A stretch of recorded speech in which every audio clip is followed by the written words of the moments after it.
Okay जी।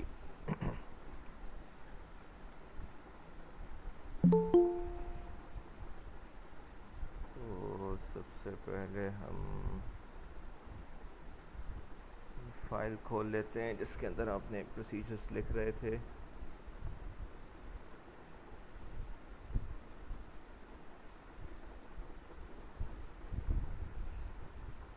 तो last time हमने ये सम प्रोसीजर देखा था।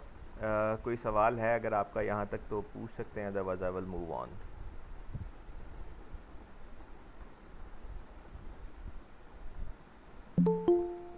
तो अभी हम एक प्रोसीजर लिखने की कोशिश करेंगे, that is called the square procedure.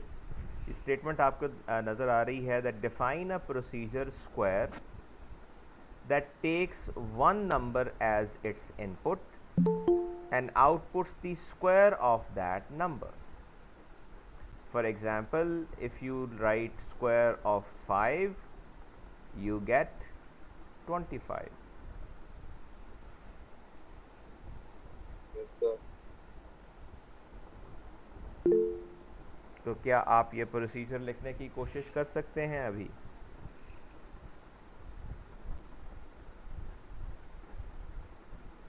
Anyone? आपको एक प्रोसीजर स्क्वायर के नाम से डिफाइन करना है जो एक नंबर बतौर इनपुट लेगा और उस नंबर का स्क्वायर रिटर्न कर देगा।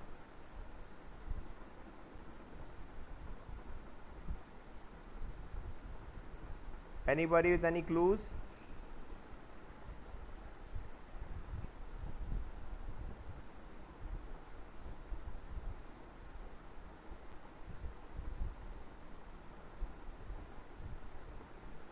ओके, प्रोसीजर लिखने का तरीका तो हमने ज़ाहिर है पहले सीखा है। प्रोसीजर लिखना बहुत आसान है। वी राइट डेफ के बाद हमें बताया गया है कि प्रोसीजर का नाम आप स्क्वायर रख लें, तो स्क्वायर रख लिया। फिर हमें बताया गया है कि ये एक नंबर बतौर इनपुट लेगा, हम वेरिएबल का नाम सपोज नम ही रख लेते हैं। सो दैट्स वेरी सिंपल, ये तो आपको क्वेश्चन के अंदर ही बता दिया गया है। रिटर्न ये क्या करेगा? Square of the number. Square of the number क्या होता है? नम स्टार नम, दैट्स इट। तो ये प्रोसीजर जो मैंने आपके सामने लिखा है, ये आपको समझ आ रहा है कि हमने क्या किया है? Yes, sir. किसी को कोई बात इस पे मुबहम लग रही है, समझ नहीं आ रही, तो you can ask that.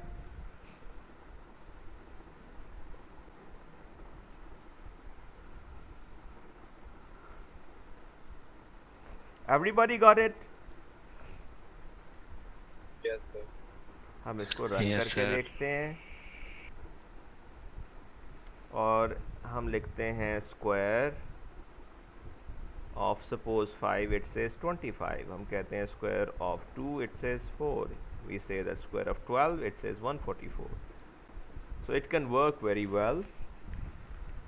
So we wrote def square, we gave it a number named num, and then it returned num star num, the square of the number. And the way we call it, हम यहाँ जाकर simply procedure का नाम लिखते हैं और उसके अंदर उसको वैल्यू पास कर देते हैं। हम यूँ भी कर सकते हैं कि हम कोई नंबर के नाम से वेरिएबल लें, उसको कोई वैल्यू असाइन कर दें और फिर स्क्वायर प्रोसीजर को कॉल करें इस वेरिएबल के ज़रिए वो वैल्यू देते हुए 10। So it gives 10, 100 for the square of that. ठीक हो गया जी?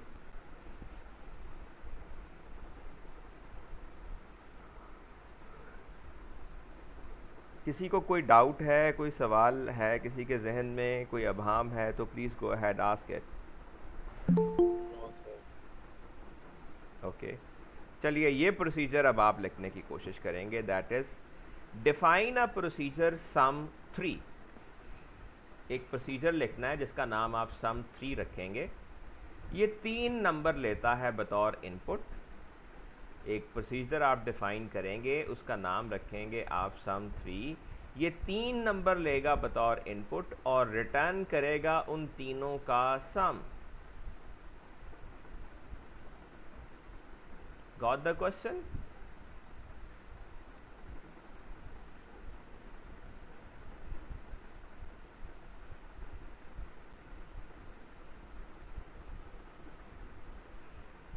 जैसा कि मिसाल में दिखाया गया, अगर आप इसे 1 2 3 पास करें तो 3 + 2 + 1 6, ये 6 रिटर्न करेगा। सवाल समझ आ गया सब लोगों को? Yes sir. जी सर। Okay, yes sir. तो चलिए ज़रा इसे करने की कोशिश कीजिए।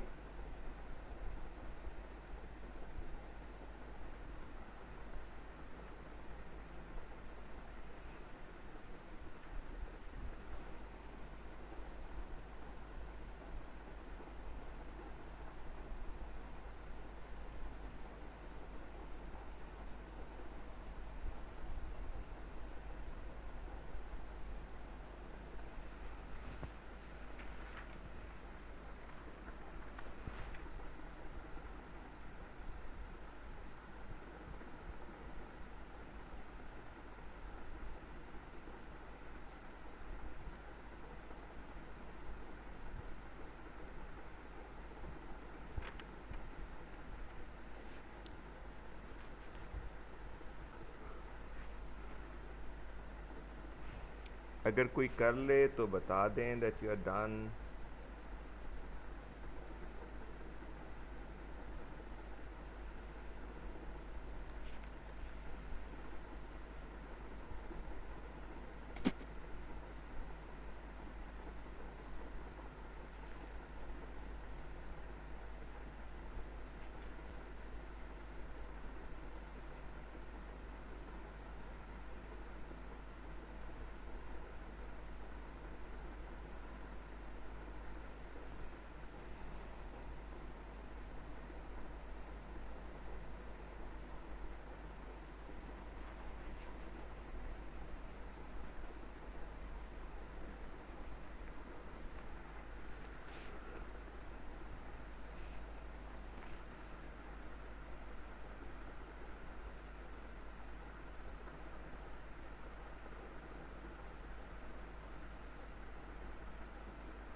सर आउटपुट क्या देगा ये? बेटा सम, जो 3 नंबर हम उसे बतौर इनपुट देंगे उनका सम रिटर्न करेगा ये। ओके।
सर एरर आ रहा है सिंटैक्स। ओके, स्क्रीन शेयर करके दिखाइए। Okay sir.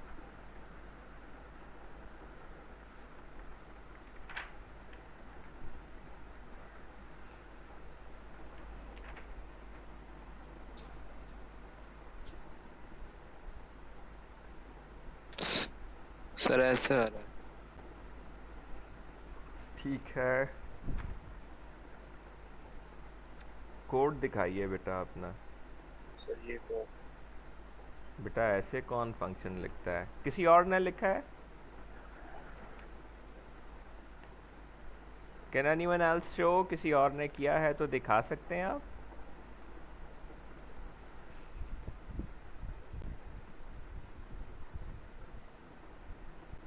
सही या गलत, it's all right.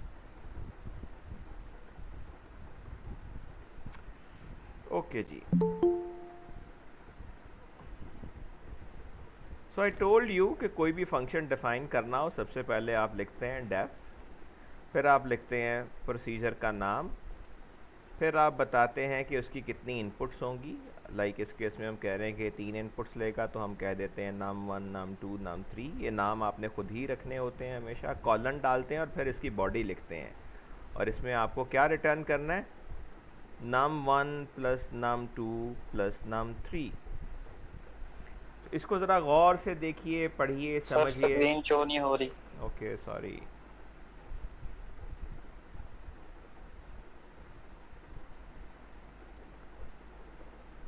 So this is it. As I told you कि सबसे पहले आप डेफ लिखते हैं, डेफ के बाद आप प्रोसीजर का नाम लिखते हैं, फिर आप बताते हैं कि उसकी इनपुट्स कितनी हैं, उनके नाम लिखते हैं कॉमा सेपरेशन से, और फिर आप उसकी बॉडी में बता देते हैं कि आपने उसके अंदर करना क्या है। तो आप कहते हैं कि ये तीनों वैल्यूज़ का साम नाम यानी नाम 1, नाम 2 और नाम 3 को ऐड करके जो वैल्यू आएगी वो रिटर्न कर देगा। तो ज़ुहैब, आपको समझ आ रही है कि आपने क्या लिखा था और उसमें क्या गलती थी? Yes, sir. Everybody got this? सबको समझ आया? जी सर आ गया। कोई जहन में डाउट है तो पूछ लीजिए। No sir. ओके, इसको रन करके देखते हैं कि क्या ये हमारा मतलूबा काम करता भी है या नहीं। तो यहाँ हम लिखेंगे फॉर एग्ज़ाम्पल सम 3 इसका नाम है, और इसको 3 नंबर दे देंगे। हम कहते हैं जी अब इसको 3 नंबर, 3, 4 और 5। तो ये हमें तीनों का सम यानी 12 रिटर्न कर देता है। ठीक है जी। जी सर। ओके,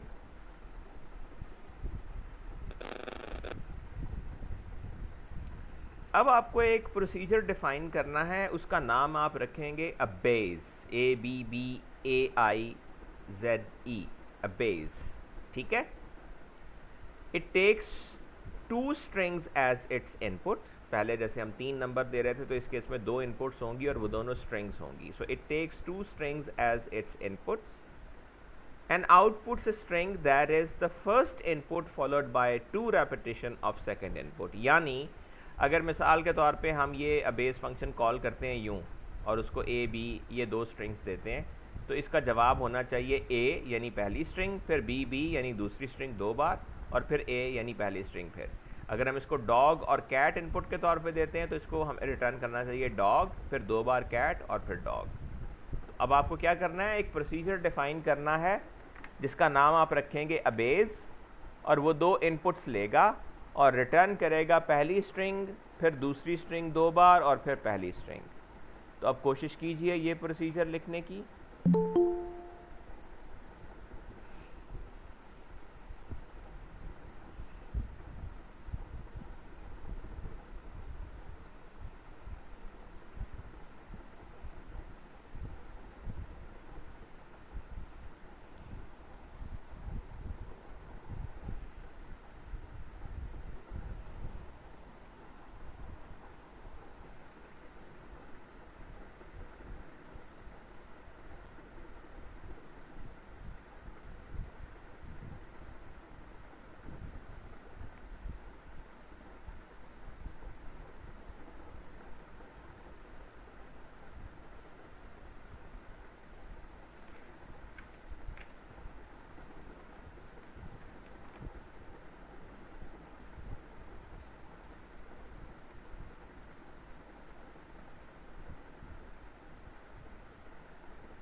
सर रिटर्न में क्या लिखेंगे?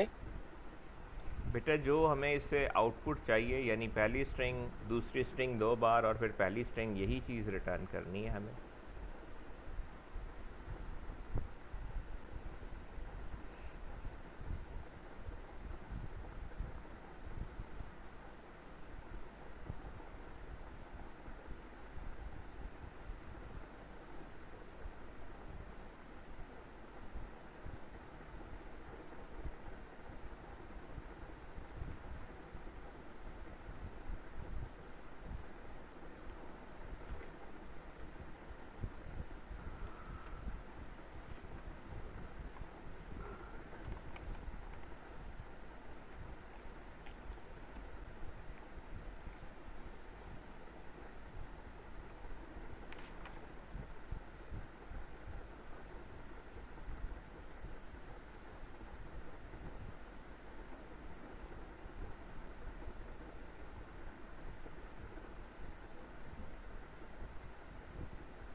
जी किसी ने किया बेटा कुछ?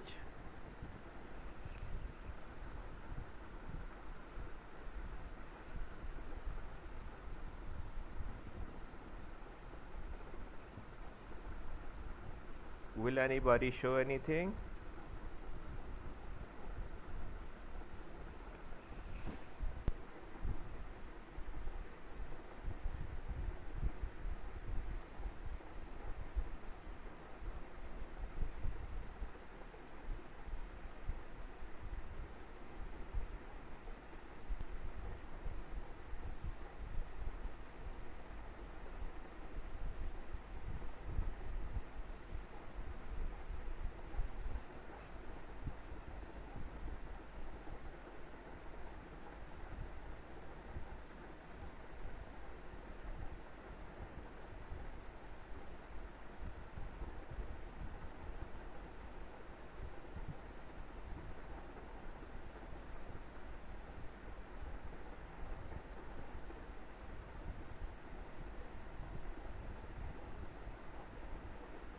जी बेटा कर लिया या अभी कर रहे हैं?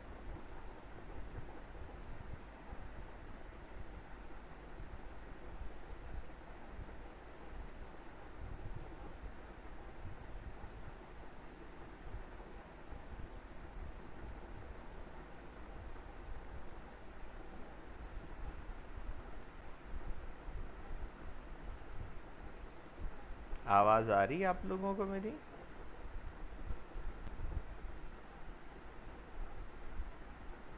सर अभी कर रहे हैं। Yes.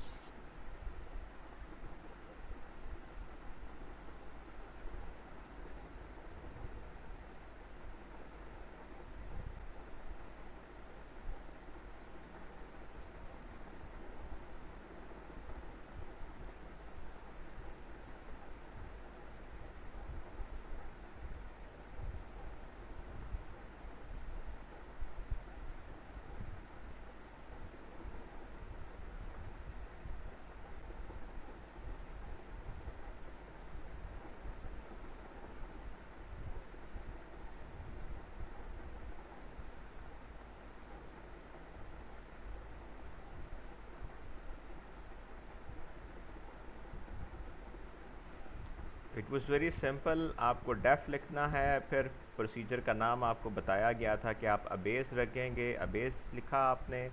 फिर आपने जो कि 2 इनपुट्स देनी है उसे, तो इनपुट्स के नाम जो कि हमें ख़ुद ही डिसाइड करने होते हैं, तो हमने एक का नाम S1 और एक का नाम S2 रख लिया। और फिर हमने रिटर्न क्या करना है, हमें कहा गया था कि पहली स्ट्रिंग, फिर दूसरी स्ट्रिंग 2 बार, तो S1 plus S2 plus S2, और फिर पहली स्ट्रिंग एक बार प्लस S1। आपको पता है आप स्ट्रिंग्स को कंकैटिनेट करके एक स्ट्रिंग बना सकते हैं। तो S1 plus S2 plus S2 plus S1 आपको ये मतलूबा नतीजा दे सकेगी। इसको अगर आप रन करके टेस्ट करना चाहें तो बेस, अगर हम इसे मिसाल के तौर पे A और B दें तो ये हमें A दे देता है, और अगर हम इसे डॉग और कैट दें तो ये हमें डॉग कैट कैट डॉग दे सकती है, right? So got this? Sir मैंने ऐसे भी किया है, उसके बाद भी एरर आ रहा है। स्क्रीन शो करता हूँ मैं आपको।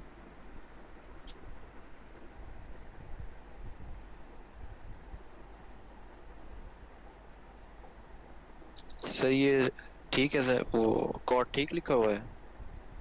बेटा जब आप प्रोसीजर, ये जो आपका स्क्रीन ब्लैक हो गई है इसके ऊपर, आप इस प्रोसीजर को देखें, इसको करेक्टर बाय करेक्टर देखें, आपको मिस्टेक नज़र आएगी। You right DEF space yes sir. Yes. ABBAIZE, yes इसके बाद सर। आपने पैरेंथेसिस के अंदर S1 कॉमा S2 लिखा, फिर यस आपने सर। एक कॉलन डाला, ठीक है? कॉलन नहीं डाला सर। जब आप कॉलन डाल के एंटर प्रेस करेंगे तो कर्सर शुरू में नहीं जाएगा, it will be a tab ahead. अगर आप इस टैब का ख्याल नहीं यस। रखेंगे तो भी एरर आएगा। Okay sir. यस सर, हो गया। ओके जी, किसी और का कोई प्रॉब्लम है तो बताइए।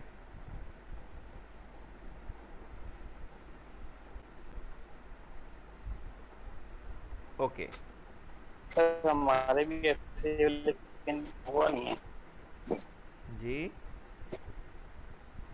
हमने भी ऐसे ही किया, लेकिन सिंटैक्स एरर आ रहा है। जी बेटा, तो मैं आपकी क्या मदद कर सकता हूँ? सर आपको स्क्रीन शो कर।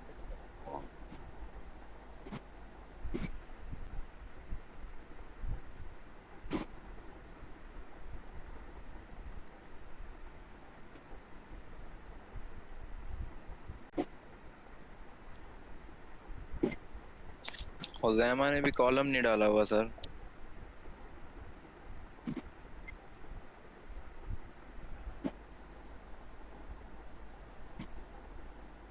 यहाँ पर अब आपकी स्क्रीन शो नहीं हो रही। अब हो रही है। नहीं,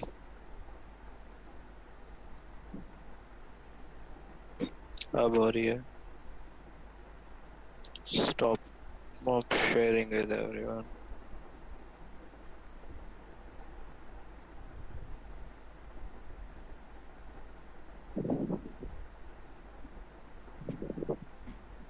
अब स्क्रीन हो शो रही नहीं हो रही।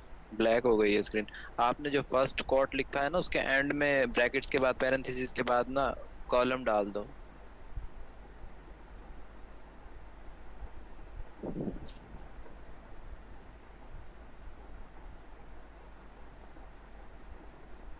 पैरेंथेसिस के ओके। बाद कॉलम डाल दो एंड में। हाँ यहाँ एंड में हाँ, इधर कॉलम डाल दो। बेटा ये आपका कोड नहीं चल सकता ऐसे जैसे आपने लिखा हुआ है। आप इसको डाल दो। लिटरल स्ट्रिंग लिटरल्स पास कर रहे हैं। ऊपर जो आपने DOS लिखा है उसके ऊपर आपने कोट्स अब देखिए डाले वही हुए आ हैं, रहा नीचे आपने जो है वो कोट्स नहीं डाले हुए। So you still don't have the sense के है यहाँ पर। आपको, आप वेरिएबल क्या होता है, लिटरल क्या होता है। आपने DOS पे ऊपर सर वो कोड डाले इनपुट। हुए हैं और नीचे आपने DOS ऐसे ही लिखा हुआ है। अब ये जो मैंने लिखा है इसको देखिए और अपनी मिस्टेक्स को खुद करेक्ट कीजिए। रीड करके आपको खुद समझ आना चाहिए कि आपने क्या किया है। कोड्स आप अपनी मर्ज़ी से नहीं लगाते हैं। There are places where you need to use codes, there are places where you want use codes. Sir return में भी हम लिखने पड़ेंगे वो। ठीक है सर। बेटा जो मैंने लिखा है आप वही लिख के एग्जीक्यूट कर ओके लीजिए। सर। सर आपकी स्क्रीन शो नहीं हो रही। ओके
सब लोगों ने लिखा, इसे एग्जीक्यूट करके देखा? Yes, sir. So is it working now? Yes, sir. Okay. The next is define a procedure find second that takes two strings as its inputs, a search string and a target string. एक वो string जिसमें ढूंढना है और एक वो string जिसको ढूंढना है. It should output a number located at second occurrence of target string within the search string.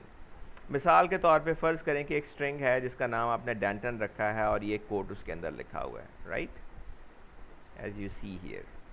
ठीक है.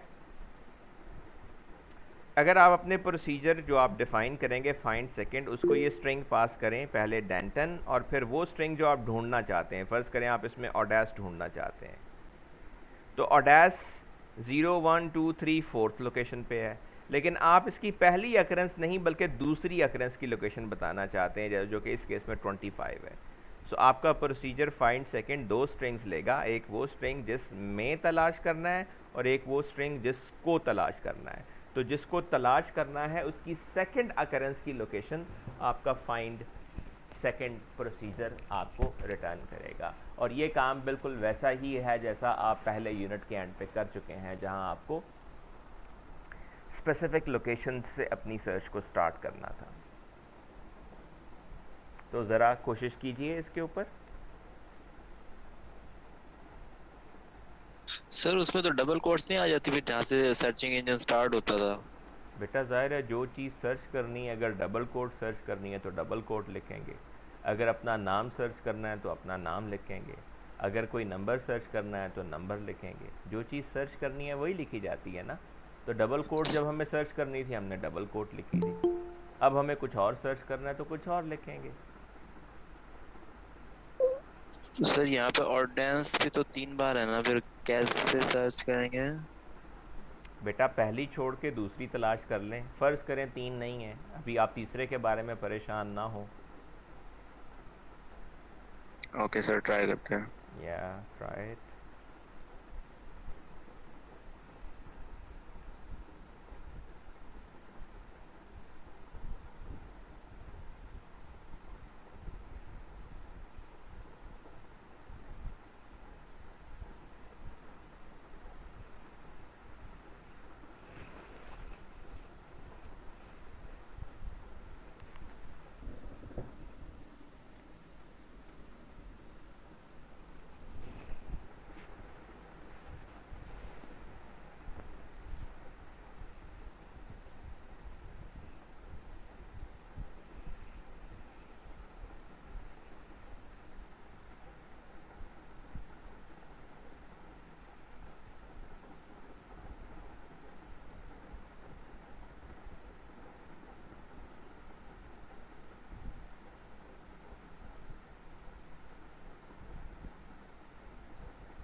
आपकी बेटा कुछ प्रोग्रेस हुई?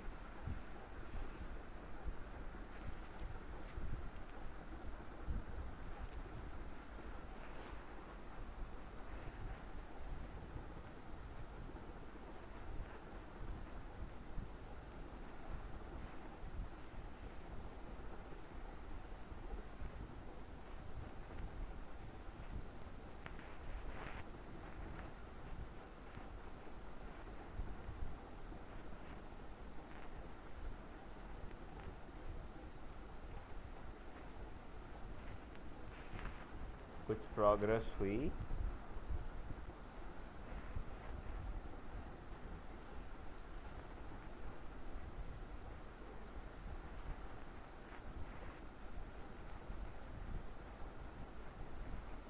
सर कर रहे हैं।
तो आपको एक प्रोसीजर लिखना था फाइंड सेकंड, जिसको आपको दो इनपुट्स देनी है, एक वो स्ट्रिंग जिसमें आपको सर्च करना है और एक वो स्ट्रिंग जिसको आपको सर्च करना है, लेकिन आपको उसकी दूसरी अकरेंस तलाश करनी है। तो हम सबसे पहले लिखते हैं कि पहली अकरेंस तलाश कर लेते हैं। हम लिखते हैं सर्च स्ट्रिंग, जिसके अंदर हमें तलाश करना है उसमें ढूंढें टारगेट स्ट्रिंग को। तो अब इसकी जो पहली अकरेंस है उसकी लोकेशन हम इस वेरिएबल फर्स्ट के अंदर स्टोर कर लेते हैं।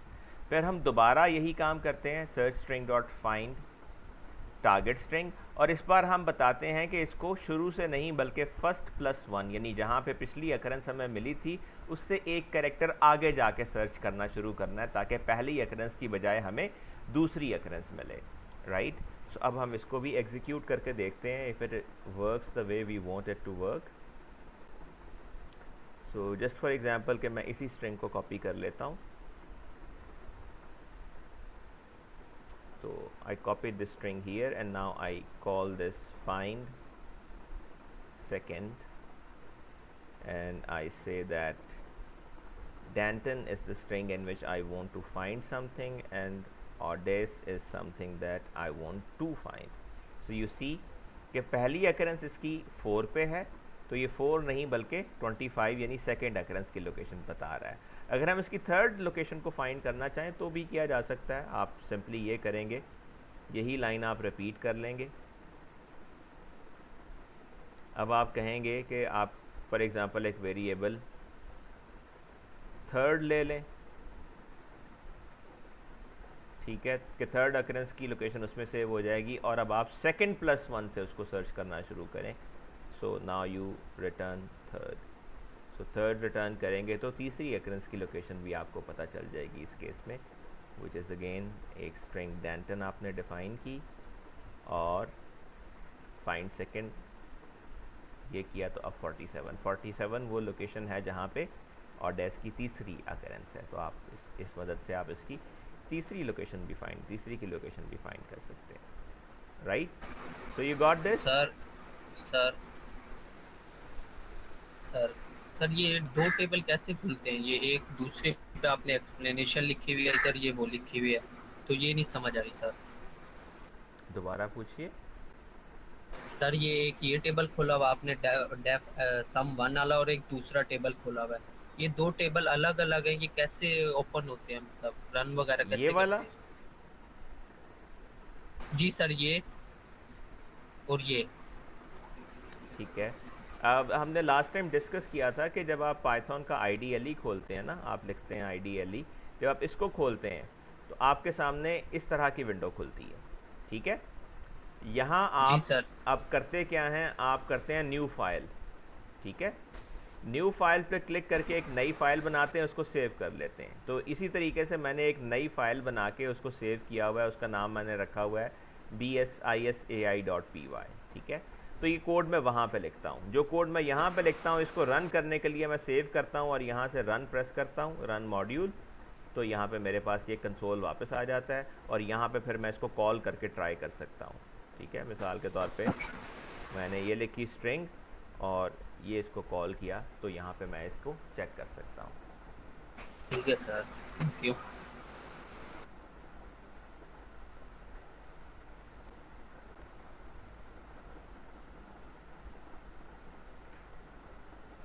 कोई बात आप लोगों को पूछनी है, कोई और अबहाम है आपके जहन में तो पूछ लीजिए, खा वो टूल को इस्तेमाल करने के हवाले से है, खा वो इस स्पेसिफिक प्रॉब्लम के हवाले से है।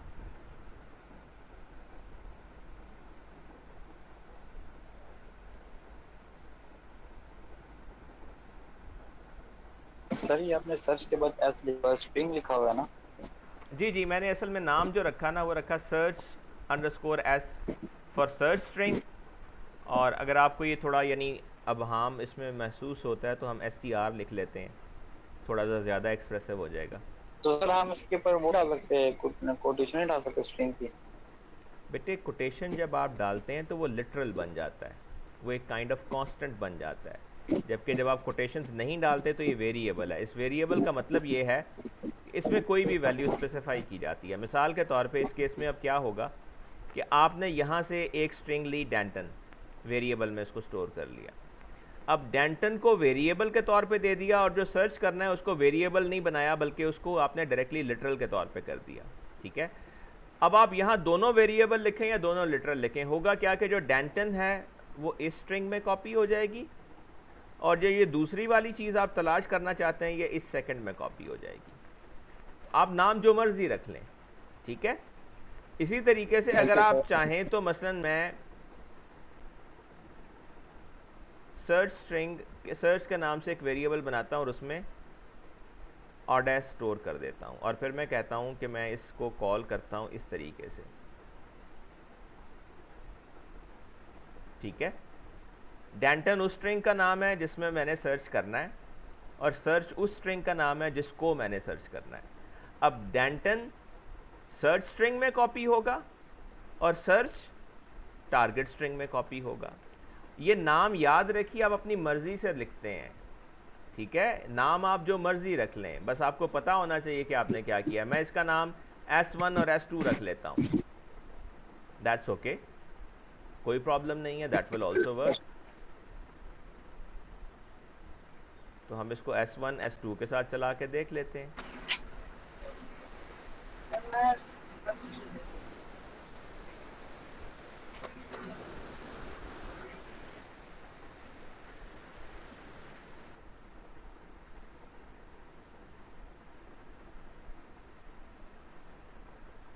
ठीक है, अब हम इसको एग्जीक्यूट करके देख लेते हैं, इट विल स्टिल वर्क। सो मैंने एक स्ट्रिंग ली डेंटन। अब आप चाहते हैं नहीं, आप डेंटन ना लिखें बल्कि आप इसका नाम चेंज करके, सॉरी, इसका नाम चेंज करके मेन कर दें। मिसाल के तौर पे आपने इसका नाम मेन रख दिया, ठीक है। अब आप मेन में और डैश सर्च करना चाहते हैं तो fair enough, it will work. अगर आप अगेन वही बात टू सर्च के नाम से और डैश को स्टोर कर लेते हैं और अब आप कहते हैं कि जी हम इसमें टू सर्च को सर्च करेंगे तो दैट विल आल्सो वर्क। तो जो स्ट्रिंग लिटरल है, कांस्टेंट है, उसके ऊपर तो हम ज़ाहिर है कोट्स डालते हैं क्योंकि वो वैल्यू एज सच इस्तेमाल होनी है। लेकिन जब आप उसको किसी वेरिएबल में स्टोर करते हैं तो वेरिएबल के ऊपर कोट्स नहीं होती। अब यहाँ मैंने वेरिएबल का नाम लिखा है तो इस पर कोट्स नहीं है, लेकिन अगर मैं स्ट्रिंग डायरेक्टली लिखना चाहता हूँ तो उसके ऊपर कोट्स हैं। अगर मैं इस स्ट्रिंग को भी किसी वेरिएबल में स्टोर कर दूँ तो वेरिएबल का नाम लिख दूंगा, उसके ऊपर कोट्स नहीं होंगी। ठीक है, ठीक है सर, ठीक है।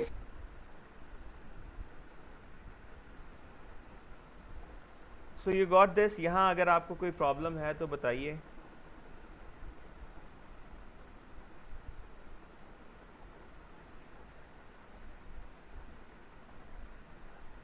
Everybody is okay?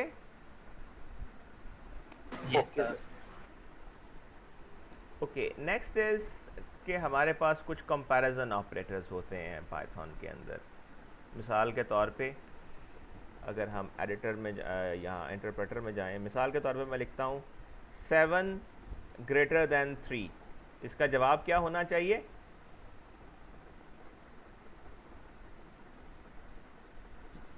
स्क्रीन थोड़ी सी ऊपर करें।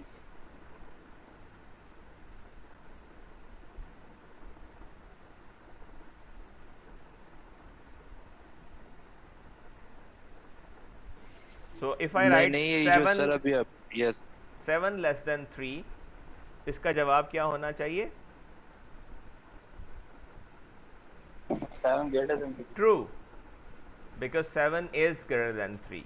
ठीक है, तो ये रिलेशनल कंपैरिजन ऑपरेटर्स हैं। कंपैरिजन ऑपरेटर्स का जवाब आमतौर पे ट्रू या फॉल्स में आता है, राइट, और ये डिसीजन मेकिंग में यूज़फुल होते हैं। तो 7 ग्रेटर देन 3 का मतलब ये है कि हम ये जानना चाहते हैं कि क्या 7 लेस ग्रेटर देन 3 है, तो इसका जवाब आया ट्रू।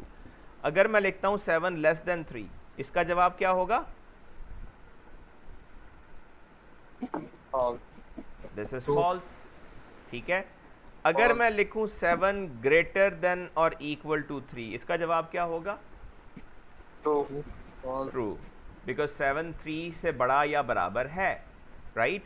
और अगर मैं लिखूं 7 लेस देन इक्वल टू 3 तो फॉल्स आएगा, बिकॉज 7 ना तो 3 के बराबर है ना ही 3 से छोटा है।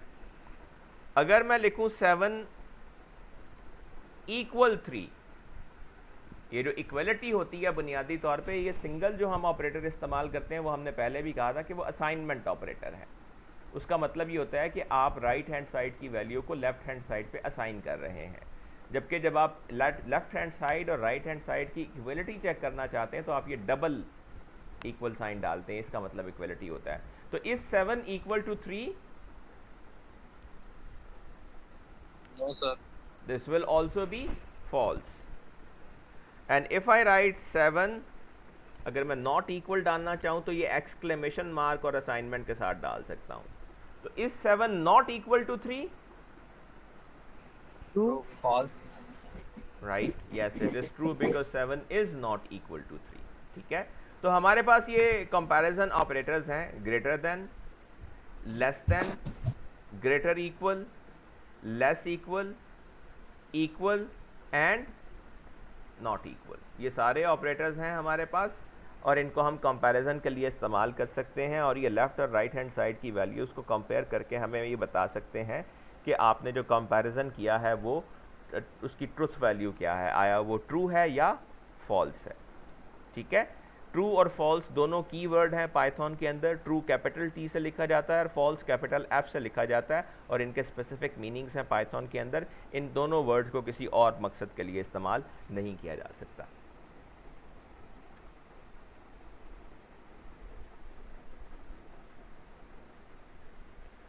ओके, अब ये एक छोटा सा सवाल है आपके सामने, ज़रा इस सवाल को पढ़िए और इसका जवाब देने की कोशिश कीजिए। Why is the equality comparison done using this double equal instead of this single equal? आपके सामने 5 ऑप्शंस हैं, इन 5 में से कौन सी ऑप्शन आपको ठीक लगती है?